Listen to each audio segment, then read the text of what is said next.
Hey, this is another Wildcats blogs video. Um, so I hope y'all enjoying the videos that I already have posted. And so far I've been getting positive feedback and a lot of people like it. So that's a good thing. So now I don't think I'm talking crazy or anything. So that's awesome. Um, this video is on financial information. I took business financial class and I'm taking business law right now. But so I know a little bit insight on financial issues, financial advice. I'm gonna share what I have learned in the past couple months. Um, um, First, I'm gonna talk about credit and credit cards. Um, I'm gonna talk about credit cards, but credit cards either can make your credit or it can break your credit. Oh, I cannot talk today. It can either make your credit or break it. So, it depends on how you use it. And if you use it wisely, if you use it responsibly, it can actually make a really good reputation off of you, credit and financially wise. Um, First of all, if you don't like credit cards, I understand I don't like credit cards myself, but to really give a in-depth type of understanding of your financial responsibilities on your credit report, you're gonna need at least 2 to 3 credit cards to actually build your credit, raise your score, um, but you have to be responsible for it. So if you're not ready for the responsibilities, what I would do, I've been doing for a couple of years actually, was the prepay cards.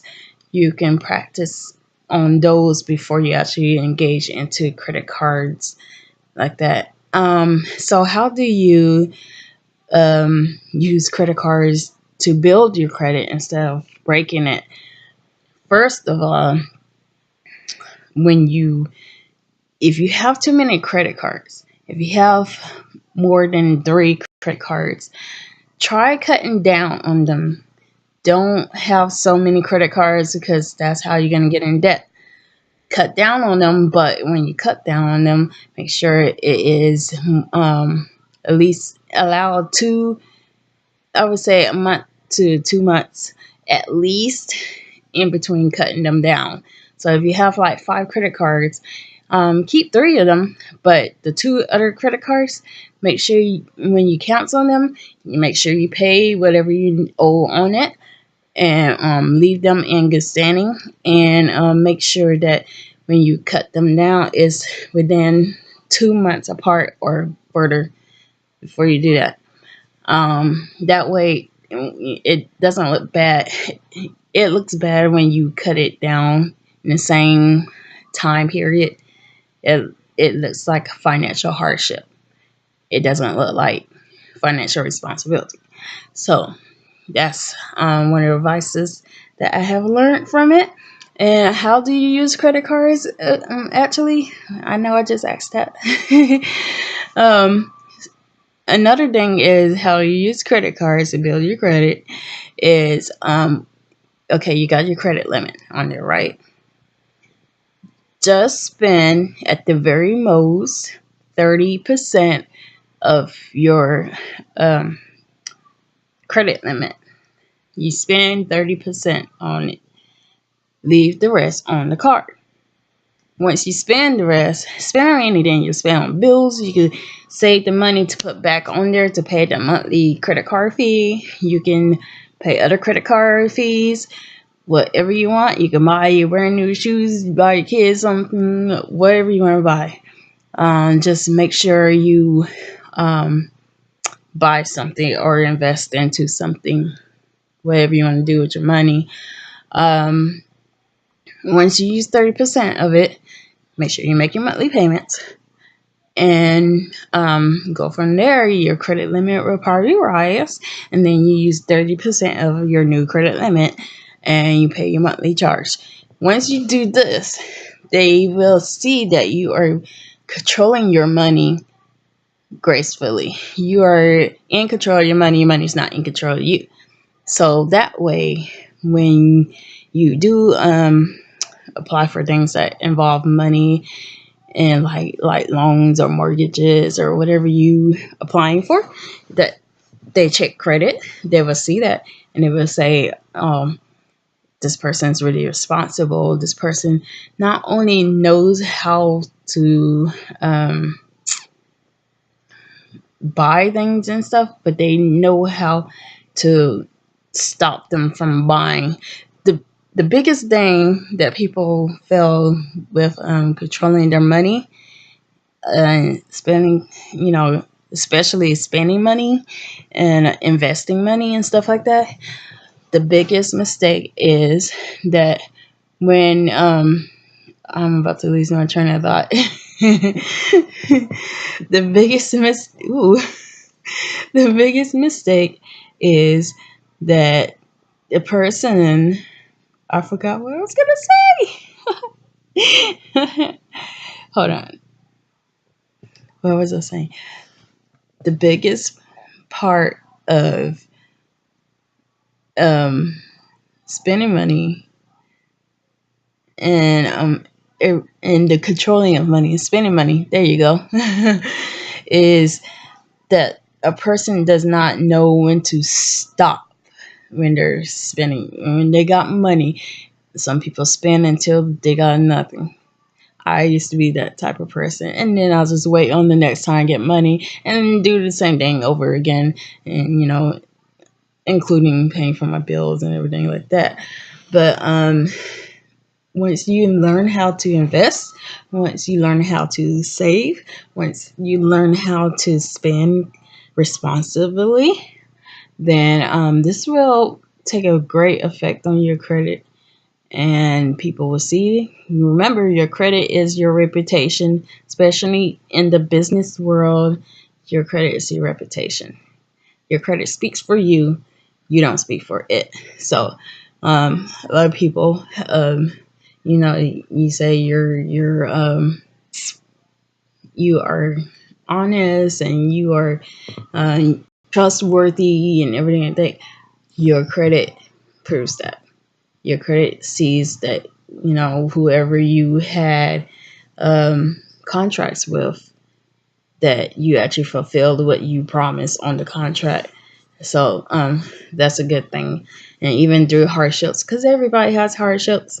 They do. I have hardships all the time, but I know how to control my money income a lot more than what I used to. So I'm doing pretty good now. But and also budgeting is a big um necessity, I guess you would call it. Budgeting is something I must do. I always do it. Ever since I've been making money or working or any income that I ever had, I always budget because I have bills to pay and stuff like that, and I want to know how much I'm gonna have left over and stuff like that.